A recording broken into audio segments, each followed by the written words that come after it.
E o que os cananeus tinham de tão ruim assim que a mão de Deus pesou sobre eles? As mulheres não dormiam com o marido na mesma tenda. O marido passava a maior parte do tempo em guerra, só vinha em casa às vezes para poder dormir, passar um tempo e voltar para a batalha ou para o campo. E ele muitas vezes violentava a esposa. Agora, mesmo assim, que Deus deixa matar, Rodrigo, por que você pode matar? Irmãos, não era a situação ideal, mas era necessário. Mas até criança. Lembra que eu falei da questão da propaganda? Imagine agora que uma força-tarefa é mandada à Síria para combater o Estado Islâmico. Eles estão mandando tiro aqui e crianças estão mandando tiro do lado de cá. Do lado de lá. O que você faz? E o que é pior, se o Estado Islâmico continua existindo, mais crianças vão ser recrutadas para o Estado Islâmico. Como é que Bin Laden foi resolver o problema de Bin Laden? Teve que uma força lá e dar cabo. A polícia não usa uma arma para matar, mas em caso de necessidade, tem que usar. Foi isso que Deus falou com Israel. Vocês estão voltando para a terra e aqueles povos estão impedindo. Se for preciso, use. Não era o real, mas era não era o ideal, mas era o real. Olha essa expressão de Deus em Ezequiel, capítulo 20, verso 25. Também lhes dei estatutos que não eram bons. Deus reconhece isso. E ordenanças pelas quais não poderiam viver. E os deixei contaminar-se com seus próprios dons, nos quais faziam passar pelo fogo todos os que abrem a madre para assolar, a fim de que soubessem que eu sou o Senhor. Ou seja, eu não queria que vocês ficassem assim, mas como vocês começaram a se contaminar com os cananitas, eu fui obrigado a dar mandamentos que não eram bons, permissões, autorizações que não eram bons para vocês, porque vocês se contaminaram. Isso é explicado por Paulo em Romanos, quando ele fala que alguns homens se entregaram tanta perversidade que Deus os entregou à sua própria cobiça. Deus os deixa de lado. Agora considere esse ponto. Em primeiro lugar, eu tenho alguns pontos para considerar com vocês. Estão comigo? Está dando para acompanhar o raciocínio? Em primeiro lugar, o extermínio dos cananeus não tinha nada a ver com raça, religião ou terra, posse de terra. Tudo tinha a ver com o julgamento de um povo e seus pecados. Deus não falou assim, destrói os cananeus porque eles não aceitam que eu sou Deus. Toma a terra deles, não.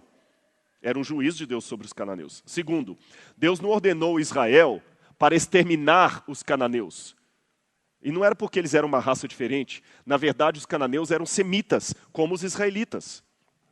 Terceiro, nem comandou Israel a exterminar todos os que não se convertessem ao judaísmo, como quer fazer o Estado Islâmico.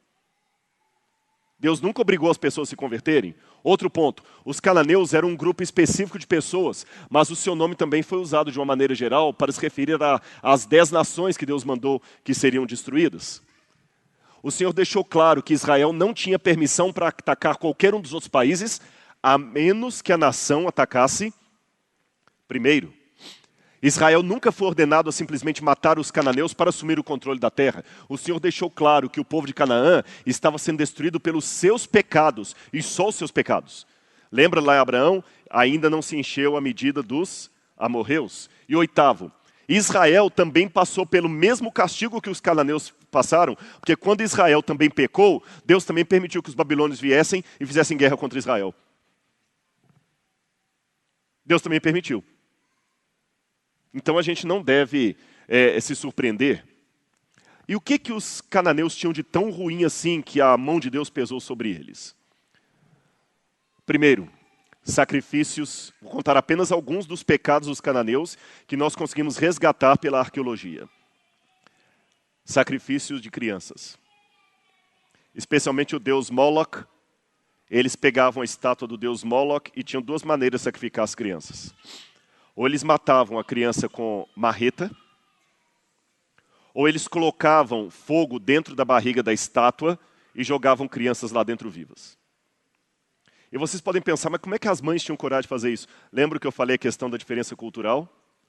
Estudos sociológicos feitos da antiguidade mostram que as mulheres tinham uma relação com as crianças bem diferente de hoje. Por quê? As mulheres não dormiam com o marido na mesma tenda. O marido passava a maior parte do tempo em guerra, só vinha em casa às vezes para poder dormir, passar um tempo e voltar para a batalha ou para o campo. E ele muitas vezes violentava a esposa. O casamento não era como hoje, que você encontra alguém, namora, se apaixona, o casamento era arranjado. Essa aqui é sua esposa, essa aqui é seu marido. Então a mulher às vezes nem conhecia o homem. Ele chegava, violentava, a mulher não sabia o que era ter um orgasmo, o que era ter um prazer. Não havia carinho, com raras exceções, é claro.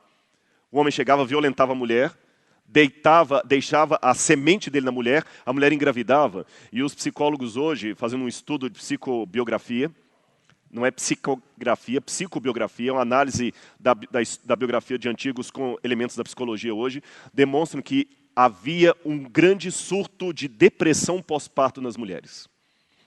Você sabe que existem algumas doenças, inclusive psicossomáticas ou psicológicas, que acabam... Por exemplo, o índice de depressão hoje está muito maior do que no passado, porque nós temos elementos mais que propõem a depressão hoje do que no passado. Nós temos elementos hoje que propõem mais o estresse do que no passado. Então, como assim hoje há muito mais pessoas estressadas do que no passado, na época havia muito maior número de mulheres com depressão pós-parto. E o que acontece com a mulher quando tem depressão pós-parto? Não tem apego à criança. A prática de infanticídio era uma coisa acima do aceitável.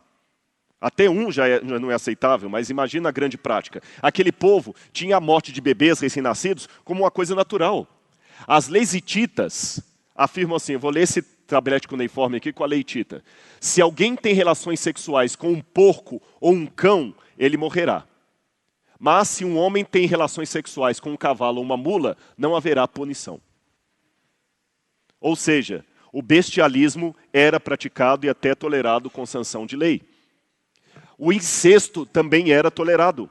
O homem podia ter relação sexual com a mãe, com a irmã. Isso se tornava uma prática comum. Não deve ser nenhuma surpresa que o bestialismo ocorresse entre os cananeus, uma vez que até os seus deuses o praticavam. O poema épico cananeu, O Ciclo de Baal, diz assim: mais poderoso Baal ouve. Ele faz amor com uma novilha no interior e com a vaca no campo do reino da morte. Ela concebeu e deu à luz a um menino. Nenhum texto dos textos da antiguidade do Oriente Médio condena a homossexualidade. E antes que alguém pegue esse texto aí e queira colocar um processo em mim, ele está praticando homofobia. Por favor, não seja tão simplório. Tá certo? Eu só quero que você pense uma coisa. Por que eu não posso falar que sou contra a homossexualidade, mas posso falar que eu sou contra o incesto? Que direitos homossexuais têm que o incestuoso não tem?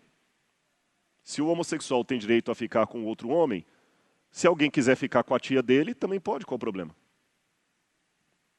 Se um irmão quiser casar com a irmã, também pode, qual o problema? Se um genro quiser largar a esposa e casar com a sogra, qual o problema? Vocês sabem que recentemente na Alemanha houve um protesto de vários moradores de Berlim que têm como parceiro sexual o seu animal de estimação. E um grupo de políticos queria sancionar uma lei proibindo na Alemanha o sexo entre homens e animais. Mas não pense que a proibição era por causa de imoralidade. É porque temiam pela segurança dos animais e pela saúde dos animais. E eu digo, se eu posso sancionar o casamento entre dois homens, por que eu não posso sancionar o casamento entre um homem e um animal? E antes que você me ache ridículo, eu que vou falar, você que é. Isso é bestiofobia. Incestofobia. E o que dirá da pedofilia? Ah, quer dizer que você acha que pode pegar uma criança? Não, mas se um cara quiser pegar uma menina de 12 anos. Uma menina de 12 anos, às vezes ela acha que sabe o que quer. Se uma menina de 12 anos quer casar com um cara de 50, qual que é o problema? Não desculpem, se for para ser liberal, vão ser liberal com tudo. Dostoiévski dizia, se Deus não existe, tudo é permitido. Eu estou disposto a rasgar a Bíblia e desconsiderar o que ela diz. Mas se você não tiver outra lei para colocar no lugar, eu vou ser o mais liberal dos liberais. Porque eu digo que algumas coisas são erradas, porque a palavra de Deus assim o diz. Mas se a palavra de Deus não serve de argumento, e tudo que se fala a relação da homossexualidade, eu posso falar a respeito dessa. Ah, mas uma vez eu vi numa revista que falou assim, a natureza tem relações homossexuais. A gente vê leão se relacionando com leão, já mostrou, então é uma coisa natural. Sim, a natureza também mostra o cachorro fazendo sexo com a mãe dele, nem por isso eu vou achar que isso é normal. A viúva negra mata o marido depois da relação. Não estou eu dando ideia.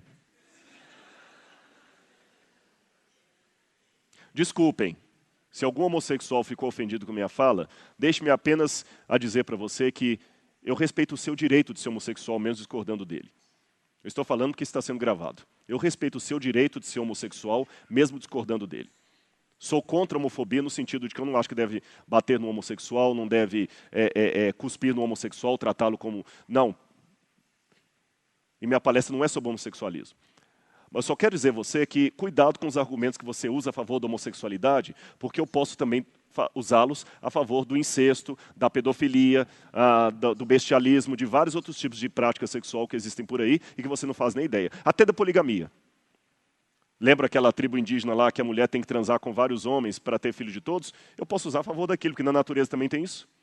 Só isso que eu quis dizer para você. E quer você aceite ou não, a Bíblia considera isso uma prática pecaminosa aos olhos de Deus. E no passado, isso era tolerado nos tabletes homossexuais, nos tabletes assírios. Tanto é que alguns tabletes falam sobre o partido dos rapazes e festivais de pessoas que mudaram sua masculinidade para a feminilidade e para fazer o povo de Ishtar a reverenciá-la, essa deusa de Ishtar.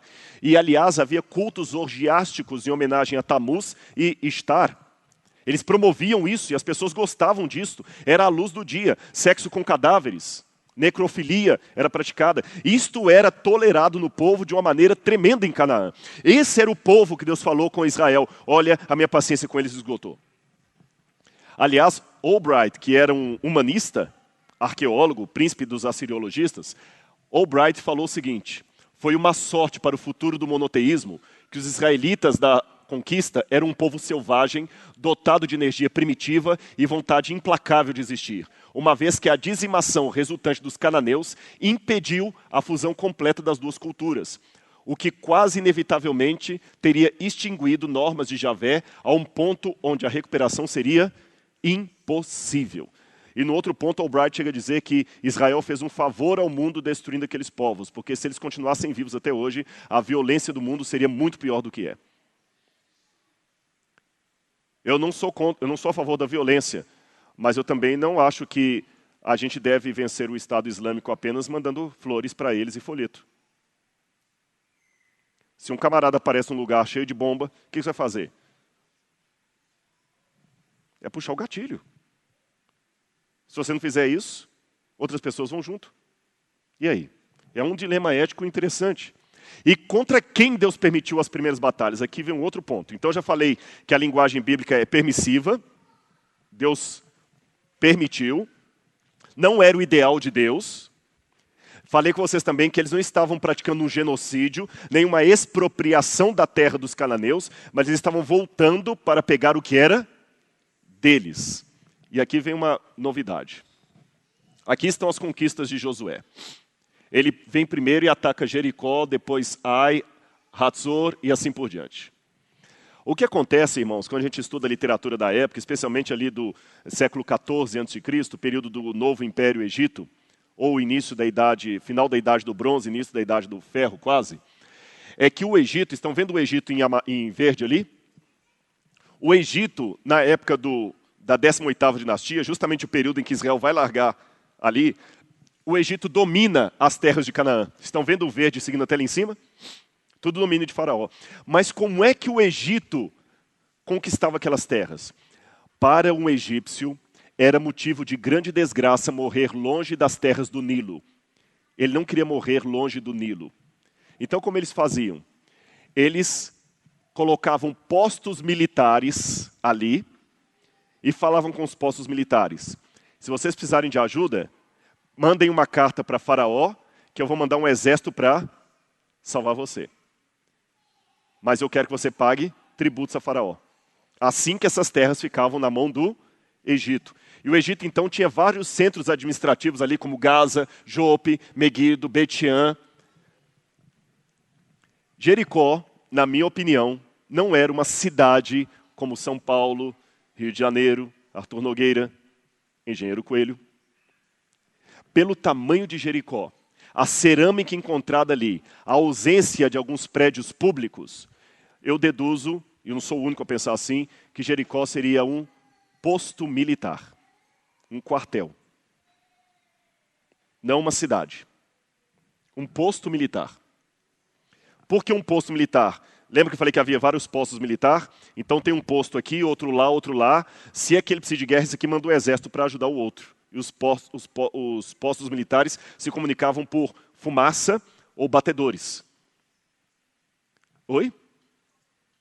Do Egito. Do Egito. Porque lembra que eu falei que o Egito controlava as terras lá, mas deixava postos militares. Em Jericó eles encontraram escaravelhos egípcios, mostrando que tinha gente do Egito ali. Entenderam?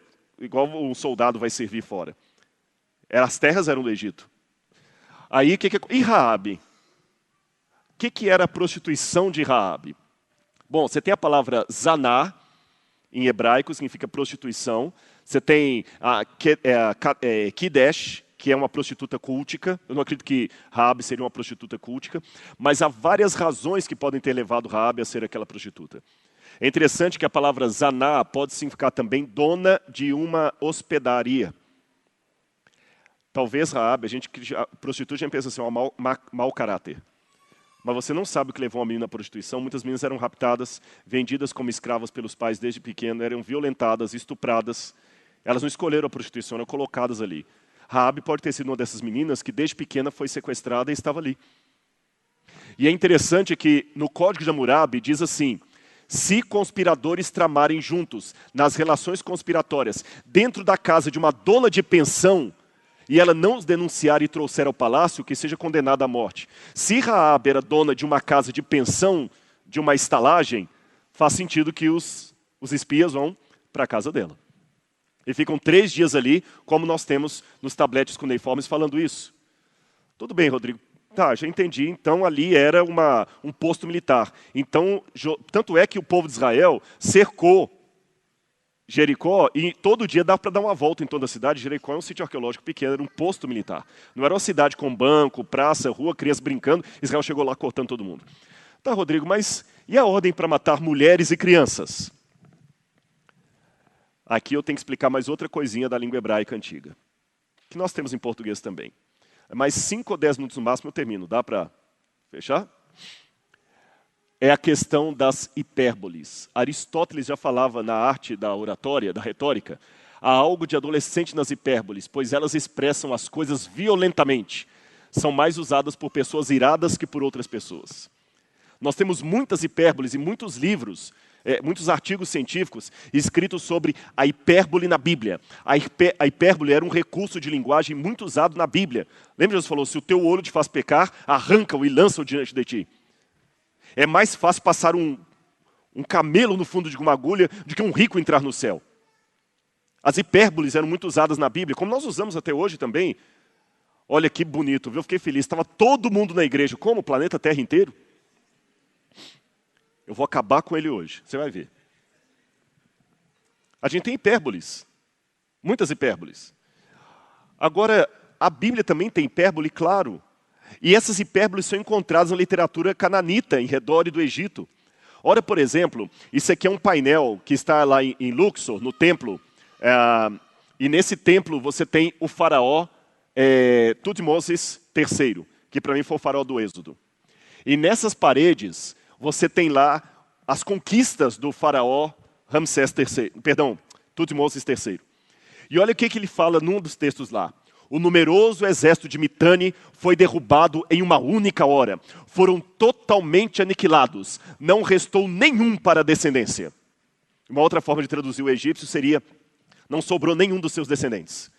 Só que nós encontramos relatos na história que, pelo menos um século depois disso, os Mitane ainda existiam como exército guerreando contra o Egito.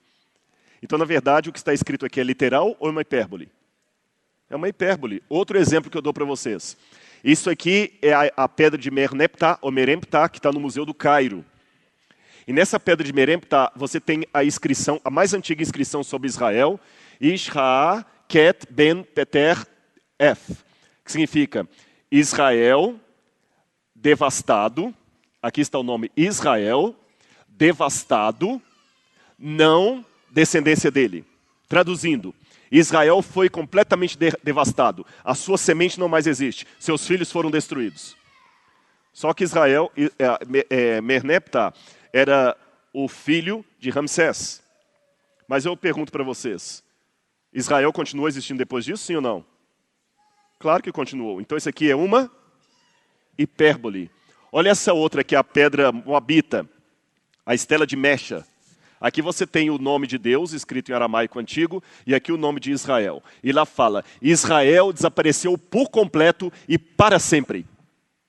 E na linha 17 tem a palavra herem, que quer dizer destruir ou banir, expulsar. E a palavra herem é usada no hebraico e traduzida às vezes como destruir, mas pode significar também banir, expulsar e dedicar à divindade. No caso aqui, Chemosh, que era o deus sol, o deus pagão.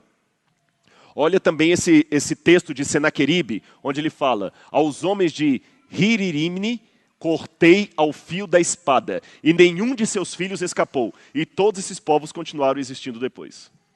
Aí quando eu vou para a Bíblia, eu vejo também, naquela época, Josué eliminou os Enaquins dos montes de Hebron e Debir, e de Anab, e de todos os montes de Judá. Josué exterminou-os completamente, assim como suas cidades. Assim, pois, nenhum dos descendentes de Enac foi deixado vivo sobre todo o território israelita. Somente em Gaza, em Gat e em Asdod é que alguns puderam viver.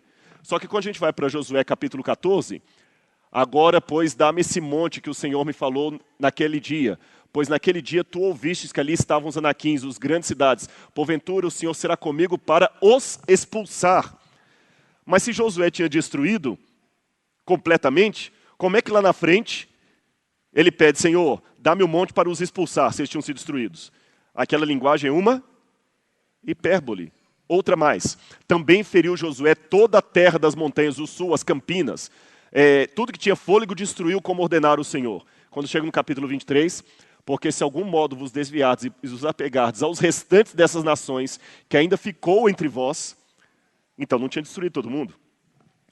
Agora o 1 Samuel, o texto complexo para a gente lá, ó. E feriu Saul aos amalequitas, tomou vivo Agag, rei dos amalequitas. Porém todo o povo destruiu ao fio da espada, quando Deus mandou destruir crianças de peito. E subia Davi com seus homens e davam sobre os amalequitas. Os amalequitas já tinham invadido o sul. Se Saul tinha matado todos os amalequitas, inclusive mulheres e crianças, não era para Davi encontrá-lo, porque ali parece que ele só poupou o rei.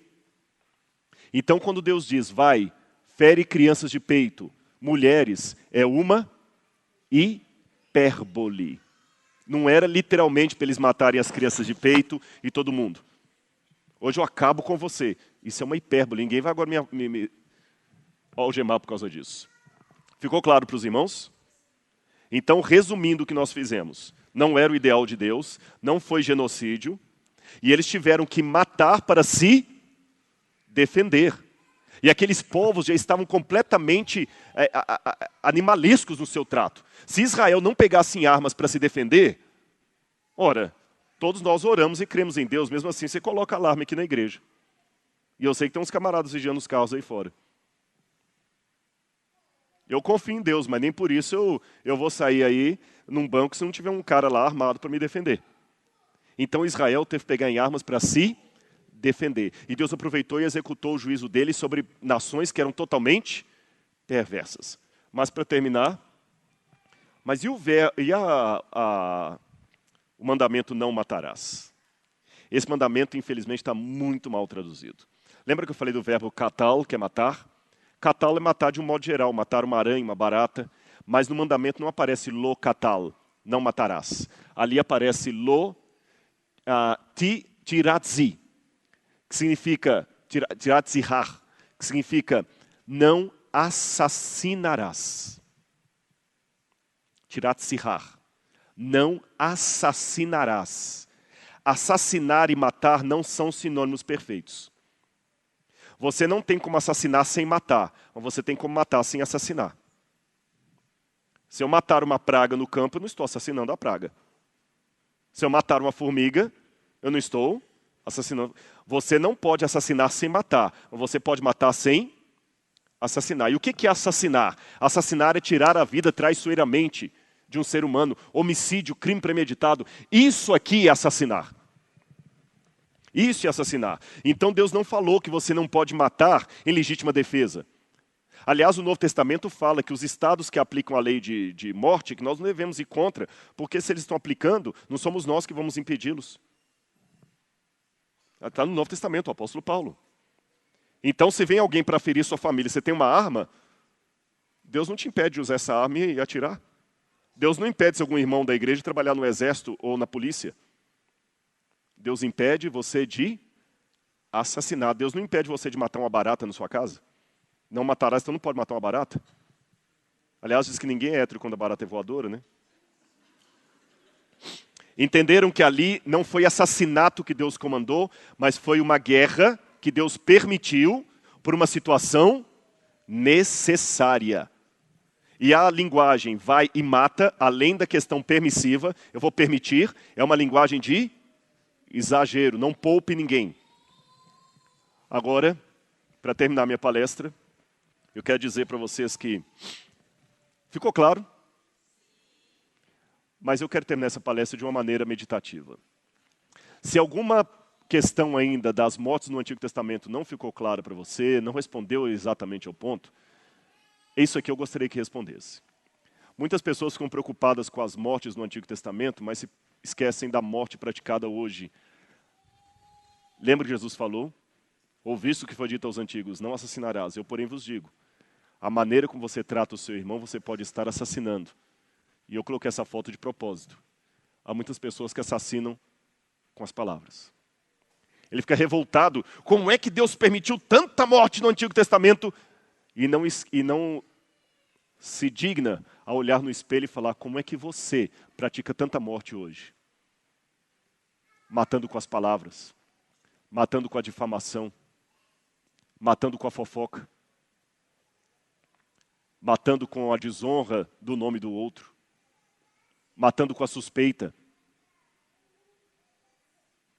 Você não tem moral para questionar as histórias de guerra do Antigo Testamento, sendo que você é um assassino inconfesso terrível. Vive matando as pessoas com seu poder, com sua palavra, com seu desprezo, com seu ódio, com seu racismo. Você é um assassino? Cuidado. Porque muitas pessoas matam porque têm mais medo da vítima. Eu termino contando uma parábola para vocês. Dizem que uma vez uma cobra fazia de tudo para pegar um vagalume. Ela pulava no vagalume, ela fazia planos para matar o vagalume. E o vagalume já estava cansado daquilo. Um dia o vagalume voou perto dela e falou, cobra, por favor, estou cansado, a minha vida toda eu vivo fugindo de você fica tentando me devorar. Até onde eu saiba, cobras não comem vagalume, por que você me odeia tanto e quer me matar? Ela falou, nem eu sei, mas o seu brilho me ofusca. Muitas pessoas se tornam assassinos porque o brilho do outro o ofusca. Ele não consegue suportar a felicidade do outro, a glória do outro. No trato com seu irmão, lembre-se bem do mandamento. Não matarás. Que Deus abençoe você. Amém? Vamos ficar em pé e fazer a oração final?